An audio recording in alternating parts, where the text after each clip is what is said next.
Hello everyone, আসসালামু আলাইকুম। সবাই কেমন আছেন? আশা করি সবাই অনেক ভালো আছেন। এই যে এখন আমি আমার ছেলেকে খাওয়াতে বসেছি। আজান বাবা, এই যে নাও। ওই যে ছি, মানুষ কি বলবে, ভিডিও হচ্ছে না। নাও নাও, মুখে নাও, মুখে নাও। এই যে আমার বাচ্চাটা খাচ্ছে, মাশাআল্লাহ বলবেন সবাই, তাই না বাবা? মজা মজা, অনেক মজা। এখানে রান্না করা হয়েছে এই যে ছোট ছোট মলা মাছ, চাদা মাছ, পিছন ক্যামেরাতে দেখাচ্ছি। এই যে ট্যাংরা মাছ, এটা হলো চাদা মাছ, এটা খোলসা মাছ, আর এই যে মলা মাছ। শুধুমাত্র ধনেপাতা, আলু, পেঁয়াজ, মরিচ দিয়ে রান্না করা হয়েছে, অনেক মজা। আমার ছেলেকে খাওয়াই, সাথে আমিও খাই। জাপানের মানুষ। আমার এই গবেষণাটা শেষ হলো, এই জল পান করলে ডাইনোসর ফিরে আসবে।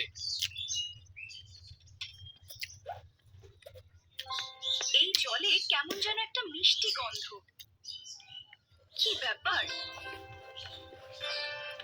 আমার এই গবেষণাটা শেষ হলো, এই জল পান করলে ডাইনোসর ফিরে আসবে। আমার ছেলের খেতে অনেক সময় লাগে, এক গাল মুখে দিলে পরে ওর মানে হয় আধা ঘন্টা লাগে চিপাইতে। এই যে তাড়াতাড়ি খাও।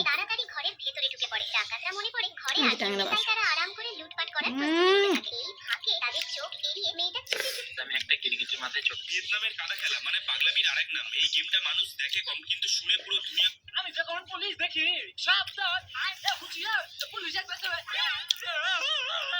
কেন কাটছকে?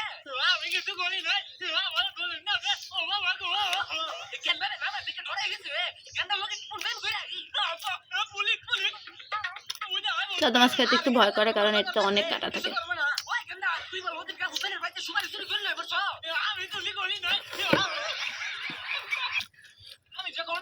বর্তমানে অধিকাংশ চিড়িয়াখানায় দর্শনার্থীরা যেন খুব কাছ থেকে প্রাণী দেখতে পারে, সেজন্য স্বচ্ছ কাঁচ বসানো হয়। এই কাঁচের মাধ্যমে প্রাণীগুলোকে স্পষ্টভাবে দেখা যায়। তাহলে প্রশ্ন আসে, যদি কোনো প্রাণী হঠাৎ কাঁচ ভেঙে মানুষকে আক্রমণ করতে চায়, তখন কি হবে? আসলে যেসব কাঁচ দেখতে সাধারণ বা এমনকি পাতলা মনে হয়, সেগুলোর দূরত্ব প্রায় 70 থেকে 75 মিলিমিটার। এই কাঁচ একাধিক স্তর দিয়ে তৈরি এবং এতে বুলেট প্রুফ বা গুলি প্রতিরোধক বৈশিষ্ট্য থাকে। তাই এই ধরনের কাঁচ সহজে ভাঙে না এবং বড় ও শক্তিশালী প্রাণীর আঘাতও সহ্য করতে সক্ষম। বর্তমানে অধিকাংশ চিড়িয়াখানায় দ্বিতীয়টি জাদুকরি চশমা ঘুরিয়ে পায়। সে লক্ষ্য করে যাদের মুখ সবুজ রঙের দেখা যায় তারা খারাপ মানুষ। এরপর থেকে সে গোপনে অভিযোগ করতে থাকে এবং অনেক অপরাধী জেলে যায়। তবে একদিন ঋতু বাড়ি ফিরে আয়নায় তাকিয়ে দেখে তার নিজের মুখ সবুজ হয়ে গেছে, কিন্তু সে কখনো সরাসরি কোনো খারাপ কাজ করেনি। দ্বিতীয়টি জাদুকরি চশমা ঘুরিয়ে পায়। সে লক্ষ্য করে। আল্লাহ হাফেজ।